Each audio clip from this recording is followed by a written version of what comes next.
नमस्कार। मैं हूं रीना सुथार और आप सभी का स्वागत करती हूं। आज मैं बात करने वाली हूं भारत के वित्तीय इतिहास के एक सुपर महत्वपूर्ण अध्याय की। जी हाँ, 1 फरवरी 2026 को हमारी केंद्रीय वित्त मंत्री निर्मला सीतारमण जी अपना 9वां लगातार बजट पेश करने वाली है।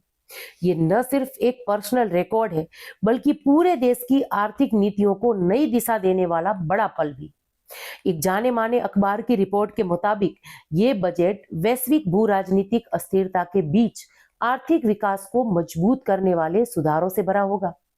इस वीडियो में हम कवर करेंगे निर्मला सीतारमण जी की पूरी जर्नी, उनके पिछले बजटों के कुछ सुपर हाइलाइट्स, दूसरे वित्त मंत्रियों से कंपैरिजन और भारतीय बजट का रोचक इतिहास, कुछ मजेदार ट्रिविया और 2026 के बजट से क्या-क्या हमें उम्मीदें हैं।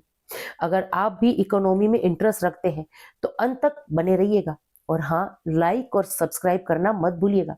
बेल आइकन को प्रेस करके नोटिफिकेशन ऑन कर लो, ताकि बजट के अपडेट्स पर आपको सारी जानकारी जो है मिलती रहे। तो चलिए आज की इस वीडियो की शुरुआत करते हैं। सबसे पहले बात करते हैं निर्मला सीतारमण जी की जर्नी और उनकी अचीवमेंट्स की। उनका जन्म 18 अगस्त 1959 को तमिलनाडु के मदुरई में हुआ था। उन्होंने जवाहरलाल नेहरू यूनिवर्सिटी से अर्थशास्त्र में एमए किया और इसके बाद लंदन स्कूल ऑफ इकोनॉमिक्स से एमफिल। राजनीति में आने से पहले वे बीबीसी वर्ल्ड सर्विस में भी काम कर चुकी हैं। आप कहेंगे कि वाह क्या बैकग्राउंड है। बिल्कुल। 2014 में वे बीजेपी में शामिल हुई और रक्षा मंत्री भी रही। फिर 2019 में प्रधानमंत्री नरेंद्र मोदी जी के दूसरे कार्यकाल में वे भारत की पहली पूर्णकालिका महिला वित्त मंत्री बनी। 2024 में वे मोदी जी के तीसरे कार्यकाल में भी उन्होंने यही पद संभाला। अब तक उन्होंने 8 बजट पेश किए हैं, जिसमें 2024 का अंतरिम बजट भी शामिल है। उनकी लीडरशिप में भारत ने कोविड-19 महामारी के दौरान आत्मनिर्भर भारत अभियान शुरू किया, जीएसटी में बड़े सुधार किए और कॉरपोरेट टैक्स रेट को घटाया। और आप जानते हैं, वे हमेशा पारंपरिक साड़ी पहनकर ही बजट पेश करती हैं, जो भारतीय संस्कृति को परफेक्टली रिफ्लेक्ट करता है। मिसाल के तौर पर 2024 में उन्होंने बंगाल की कांथा एम्ब्रॉयडरी वाली नीली टसर सिल्क की साड़ी पहनी थी। अब उनका सबसे लंबा बजट स्पीच की अगर बात करें तो 1 फरवरी 2020 का था, जो पूरे 2 घंटे और 40 मिनट तक चला था। उस दौरान वे थक भी गई और आखिरी के 2 पेज जो है बिना पढ़े ही उन्होंने खत्म कर दी। ये रिकॉर्ड आज भी उनके नाम है, यानी कायम है। अब चलिए उनके पिछले बजटों के मेजर हाइलाइट्स पर एक नजर डालते हैं। शुरू करते हैं 2019 के पहले बजट से। कॉर्पोरेट टैक्स को 30% से घटाकर 22% किया गया। स्टार्टअप्स के लिए एंजल टैक्स हटाया गया और इसके साथ साथ इलेक्ट्रिक व्हीकल्स पर सब्सिडी भी दी। 2020 का बजट की अगर बात करूं तो किसानों के लिए 16 पॉइंट्स प्लान लाया गया, एमएसएमई के लिए फंड ऑफ फंड्स और इसके साथ साथ इंफ्रास्ट्रक्चर पर 100 लाख करोड़ का निवेश किया। लेकिन कोविड की वजह से ये थोड़ा प्रभावित भी हुआ। अब 2021 में आत्मनिर्भर भारत पैकेज की अगर बात करें तो हेल्थ सेक्टर पर 2.23 लाख करोड़ का फोकस और इसके साथ साथ प्राइवेटाइजेशन की शुरुआत, जैसे एयर इंडिया। 2022 डिजिटल रुपये की घोषणा हुई। 5G स्पेक्ट्रम ऑप्शनल और कैपिटल एक्सपेंडिचर को 7.5 लाख करोड़ तक बढ़ाया गया। 2023 की अगर बात करें तो इनकम टैक्स स्लैब में कई बड़े बदलाव हमें देखने के लिए मिले, जैसे नई टैक्स रिजीम में 7 लाख तक की आय टैक्स फ्री हुई और ग्रीन हाइड्रोजन मिशन लॉन्च हुआ। 2024 का अंतरिम बजट रूफटॉप सोलर के लिए 1 करोड़ घरों को फ्री बिजली और इसके साथ साथ हाउसिंग स्कीम का विस्तार भी किया गया। और 2025 का बजट ये भी अपने आप में बेहद ही खास था। फाइनेंस मिनिस्टर ने फिक्सल डेफिसिट को 4.8% से पर रखा और कैपिटल एक्सपेंडिचर 10.18 लाख करोड़ और इसके साथ साथ टैक्स थ्रेशोल्ड बढ़ाए, जैसे इनकम टैक्स डिडक्शन 7 लाख से 10 लाख तक कर दिया। जन विश्वास बिल 2.0 से 100 से ज्यादा प्रावधानों को डिक्रिमिनलाइजेशन किया गया। एसेट मोनेटाइजेशन प्लान जैसे 2.0 से 10 लाख करोड़ का निवेश किया गया। जीडीपी ग्रोथ की अगर बात करें तो 7.4% अनुमानित थी यहाँ पर। इन सभी बजटों से भारत की जीडीपी ग्रोथ 8% से ऊपर रही और विदेशी निवेश में जबरदस्त बढ़ोतरी हुई। कमाल की बात है ना। अब ऐतिहासिक कंपैरिजन करते हैं। दूसरे वित्त मंत्रियों की अगर बात करें तो देखिए, निर्मला सीतारमण जी अपने 9वें बजट के साथ मोरारजी देसाई जी के 10 बजट के रिकॉर्ड के बेहद करीब पहुंच जाएंगी।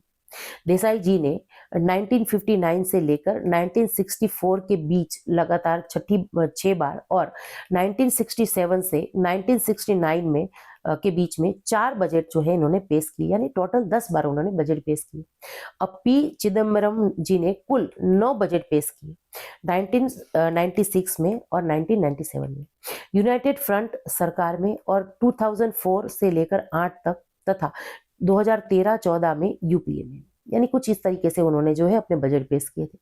अब प्रणब मुखर्जी ने 8 बार किए, 1982-84 में 3 और इसके साथ साथ 2009-12 में 5 लगातार। मनमोहन जी की अगर बात करें तो 1991-95 में 5 लगातार बार और जिसमें आर्थिक उदारीकरण जैसे बड़े रिफॉर्म्स शामिल थे। और जानते हैं आप कि इंदिरा गांधी जी 1970 में बजट पेश करने वाली हमारी पहली महिला वित्त मंत्री थी, लेकिन वो अंतरिम बजट था। जवाहरलाल नेहरू जी ने 1958 और 59 में भी बजट बढ़ाया। अब बात करते हैं भारतीय यूनियन बजट के पूरे इतिहास की। भारतीय बजट की शुरुआत 7 अप्रैल 1960 में हुई। विल्सन ने ईस्ट इंडिया कंपनी के तहत इसको पेश किया था। आजादी के बाद पहला बजट 26 नवंबर 1947 को आर के सन्मुखम चट्टी जी ने पेश किया, जिसमें विभाजन के बाद की चुनौतियां भी शामिल थी। कुल राजस्व 171.15 करोड़ और इसके साथ साथ डेफिसिट 24.59 करोड़ रुपए था। 1949 और 50 का बजट जॉन मेथाई जी का, जिसमें प्लानिंग कमीशन की स्थापना हुई। 1950 में टीटी कृष्णमाचारी जी ने 6 बजट पेश किए। 1960 में युद्धों की वजह से हाई टैक्स लगे, जैसे 1962 का चीन युद्ध। 1973 का ब्लैक बजट डेफिसिट 550 करोड़। 1977 का सबसे छोटा भाषण हीरूभाई पटेल जी का, सिर्फ 800 शब्द। 1991 का मनमोहन जी का बजट उदारीकरण एफडीआई खोला गया।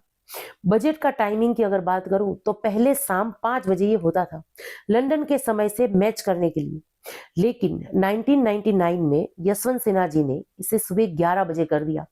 2017 से बजट 1 फरवरी को पेश होने लगा ताकि अप्रैल से इसको लागू किया जा सके। अब कुछ रोचक ट्रिविया सुनते हैं। बजट शब्द जो है फ्रेंच बुजेट से आया है, मतलब छोटा चमड़े का बैग। मोरारजी देसाई जी ने 10 बजट पेश किए, सबसे ज्यादा। 1971 का बजट बांग्लादेश युद्ध के प्रभाव से बढ़ा था। 2021 में पेपरलेस बजट की शुरुआत हुई और सबसे ज्यादा बजट पेश करने वाले पीएम जो है नेहरू जी, इंदिरा जी, राजीव जी। मजेदार है ना। और क्या ये बात आप जानते थे? कमेंट्स के माध्यम से जरूर से शेयर करिएगा। अब 2026 के बजट से क्या उम्मीदें हैं और इकोनॉमिक्स सर्वे क्या कहता है? इकोनॉमिक सर्वे 2025-26 के मुताबिक जीडीपी ग्रोथ 6, 8 और 7.2% अनुमानित है, जो वर्तमान 7.4% से थोड़ा कम है, लेकिन भारत दुनिया की सबसे तेज बढ़ती अर्थव्यवस्था बना रहेगा। सीईए अन्यथा नागेश्वरन जी ने कहा कि देखिए, भारत अस्थिर दुनिया में स्थिरता का ओएसिस है। उम्मीदें क्या है इससे? इनकम टैक्स में और राहत, कैपिटल गेन्स टैक्स में बदलाव, इंफ्रास्ट्रक्चर पर 11 लाख करोड़ से ज्यादा निवेश, एमएसएमई और ईवी के लिए ज्यादा सपोर्ट, रिन्यूएबल एनर्जी पर फोकस, एआई इकोसिस्टम से। देखिए, ये बहुत सारी ऐसी बातें हैं जैसे जीएसटी से जुड़ी हुई और बहुत सारे बदलाव जो है इस बजट में हमें देखने के लिए मिलेंगे। तो आप इस बारे में क्या सोचते हैं? कमेंट्स के माध्यम से जरूर से शेयर करिएगा, क्योंकि इस बार हम उम्मीद करते हैं कि जो युवाएं हैं इनके रोजगार पर भी जो है इस बजट में जोर जरूर से दिया जाएगा। तो ये बजट न सिर्फ इतिहास रचेगा बल्कि विकसित भारत की नींव को और भी मजबूत करेगा। उम्मीद है कि ये आम आदमी को ढेर सारी राहत देगा।